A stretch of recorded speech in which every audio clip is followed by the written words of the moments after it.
Ladies and gentlemen, it's match day.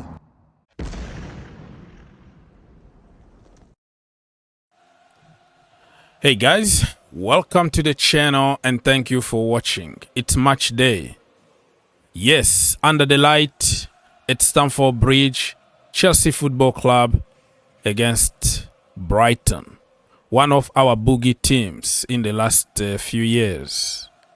I know the last time we beat them at Stamford Bridge in the Carabao Cup, but this is a different competition.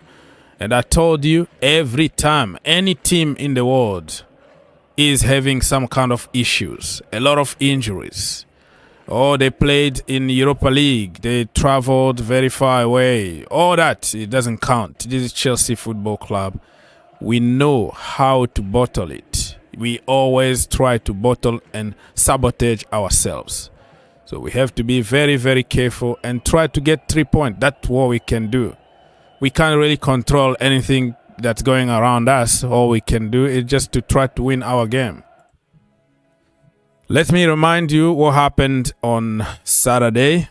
Arsenal actually beat Wolves 2-1. It was a difficult game at the end, but they got 3 points. That is the most important sometimes. When you can't play your game, get 3 points. Brentford 3, Luton Town 1.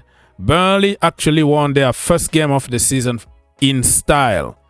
5-0 against Sheffield United. Nottingham Forest lost at home against Everton. Even Everton, of odd people, are winning more games than Chelsea. So if they didn't deduct 10 points from them, they were going to be top. They were going to be in front of Chelsea by now. That's how bad we have been. And Newcastle United beat Manchester United 1-0. And we have to take advantage. Unfortunately, Chelsea never take advantage of anything. If the teams around us are having some bad result, instead of Chelsea taking advantage, no, we're going to just do the charity FC and lose the game.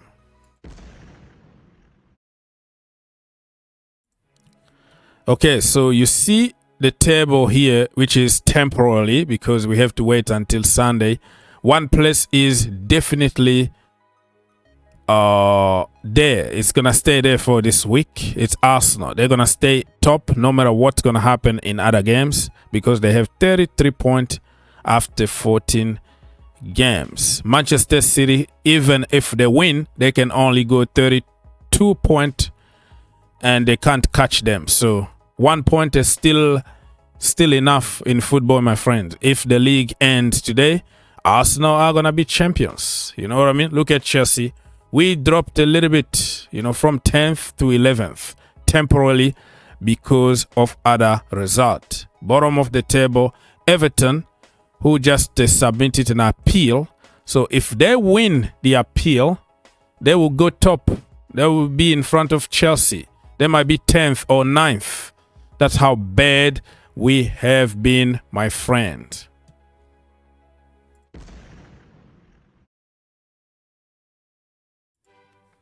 Okay, so this is just to remind you what I said the other day, and I think I'm gonna stick with my starting 11. I made this one before Pochettino press conference.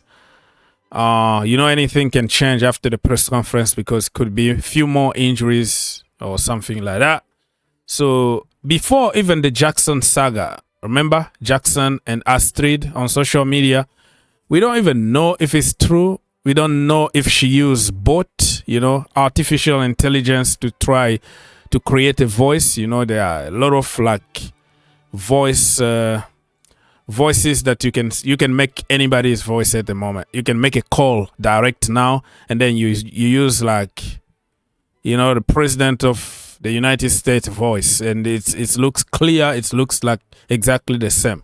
So still, we have to be careful about pointing fingers and judging people because you don't know where the truth is. So I said it before even the saga that Jackson needs to be on the bench. Armando Broja is my boy. He need to start there for 90 minutes if it's possible. Raheem Sterling from the left-hand side. Cole Palmer from the right-hand side. midfield of the same suspect, right? Moises Caicedo need to play against his former club. Enzo Fernandez, because you can't bench a 120 million player, right? But logically, he's the weakest link, but we don't want to say about it because you're going to be in trouble. People are going to attack you and say you have an agenda. And we have also Conor Gallagher, who only had one bad game this season, but people want to kill him.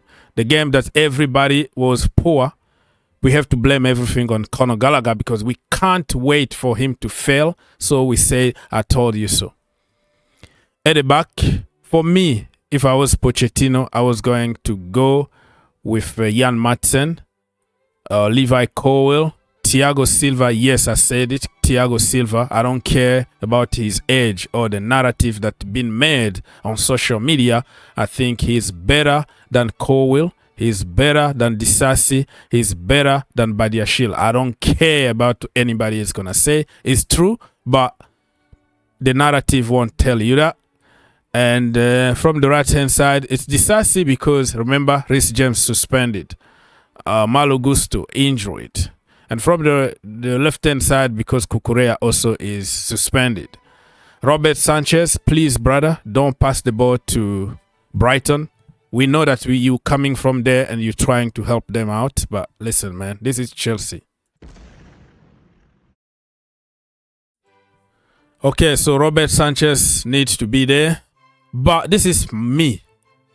The way I see it is Pochettino is not going to trust Jan Madsen. He doesn't like him for one reason or another one. I think it could be Badiashile play somewhere here. And then he's going to push Levi Colwill from the left back position.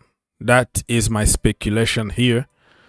So I think it's going to be probably this way. I don't know how he's going to arrange it, but could be this. No matter what's going to happen, I want to win. I want to win. I want to get 3 points. I don't know who's going to mark Mitoma because Mitoma is going to completely destroy us. He's going to toy with us. Cucurella is very good on one-on-one defending. Oh, yeah, he could play from the right or left-hand side, but he's not going to be there. And also Malo Gusto, remember in preseason, he really put Mitoma in his pocket. He's not going to be there either. So we have to really have a plan for Mitoma because he's the guy who is going to completely destroy our defense. I still believe we're going to win at Stamford Bridge 2-1 to Chelsea Football Club. I think Armando Broja is going to score and Moises Caicedo is going to score against his former club.